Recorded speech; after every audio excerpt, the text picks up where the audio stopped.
नमस्कार, मैं हूं विवेक श्रीवास्तव। इस वक्त की बड़ी खबर मैं आपको बता दूं कि केंद्र सरकार ने वन नेशन वन इलेक्शन के लिए कमेटी का गठन कर दिया है। पूर्व राष्ट्रपति रामनाथ कोविंद को कमेटी का अध्यक्ष बनाया गया है। कमेटी इस कानून के सभी पहलुओं पर विचार करेगी।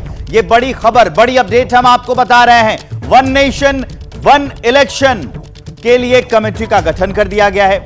पूर्व राष्ट्रपति रामनाथ कोविंद को कमेटी का अध्यक्ष भी बनाया गया है। कमेटी इस कानून के सभी पहलुओं पर विचार करेगी कि क्या संभावनाएं हैं, और ये कमेटी उनके अध्यक्ष बनाए गए हैं। रामनाथ कोविंद जो पूर्व राष्ट्रपति रहे हैं, अब उन्हें इस कमेटी का अध्यक्ष बना दिया गया है। वन नेशन वन इलेक्शन के लिए कमेटी का गठन किया गया है केंद्र सरकार के द्वारा, और जो कमेटी के अध्यक्ष होंगे वो पूर्व राष्ट्रपति रामनाथ कोविंद होंगे। कमेटी इस कानून के सभी पहलुओं पर विचार करेगी कि इसमें क्या संभावनाएं हैं, क्या हो सकती हैं, सुझाव मांगे जाएंगे। ये बड़ी अपडेट हम आपको बता रहे हैं। कानूनी पहलुओं पर जो कमेटी होगी वो गौर करेगी।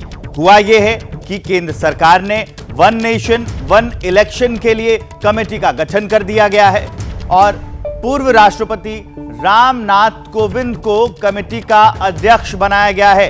कमेटी इस कानून के सभी पहलुओं पर विचार भी करेगी, और हमारे साथ हमारे सहयोगी जुड़े हुए हैं, नीरज पांडे जुड़े हुए हैं, और स्क्रीन पे आपको आशीष भी दिख रहे हैं। आशीष, ये बहुत बड़ी खबर है कि वन नेशन वन इलेक्शन, चर्चा इस बात की बहुत पहले से थी। कई बार सोशल मुद्दों पर जब भी बात होती थी तो इसके लिए कई जगह, कई केंद्रीय विद्यालयों में डिबेट रखा जाता था, लोग अपने पक्ष रखते थे और कयास लगाए जा रहे थे। लेकिन यह भी एक सरप्राइजिंग एलिमेंट है कि अचानक से केंद्र सरकार वन नेशन वन इलेक्शन के लिए कमेटी का गठन कर देती है।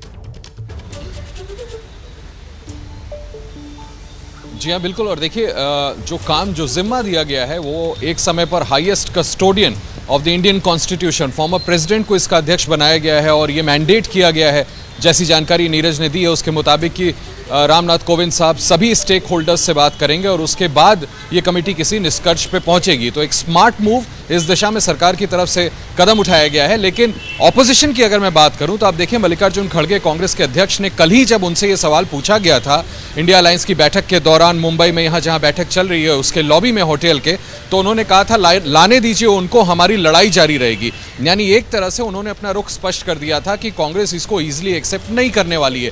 दूसरे अलायंस पार्टनर्स की हम बात करें तो लगातार हम कल अपने दर्शकों को बता रहे थे कि किस तरह इंडिया अलायंस की बैठक में इस मुद्दे को उठाया गया। उद्धव ठाकरे ने कहा कि इसके जरिए कोई खिचड़ी पकाने की कोशिश कर रही है सरकार, और हमें अपना एक्शन प्लान इसके बनिस्बत जल्द से जल्द शुरू करना चाहिए। ममता बनर्जी पहले ही कह चुकी हैं कि सरकार की ये योजना है कि एक साथ सारे चुनाव कराए जाएं।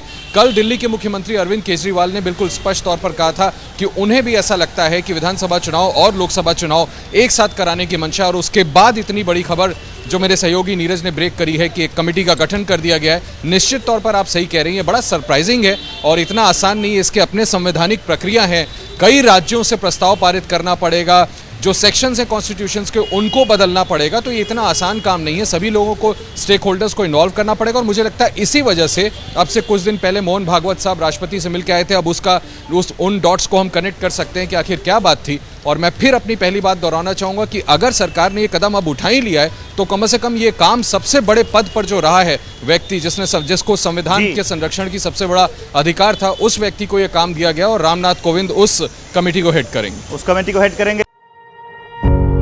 पत्रकारिता कोई इमोशन नहीं है, ना अपना कोई ज्ञान देना है और ना कोई विचार थोपना है। पत्रकारिता क्या है?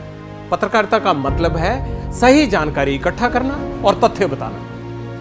पत्रकारिता आज जितने महत्वपूर्ण दौर में है, शायद पहले नहीं थी। इस दौर से निकलने के लिए सिर्फ सच दिखाने की जरूरत है, वो सच जो आपके हित को आगे रखे। इसलिए अब रात 9 बजे प्राइम टाइम नहीं होगा, ये आपका टाइम है। जगविंदर पटियाल के साथ देखिए पब्लिक इंटरेस्ट, सोमवार से शुक्रवार रात 9 बजे सिर्फ एबीपी न्यूज पर। एबीपी न्यूज आपको रखे आगे।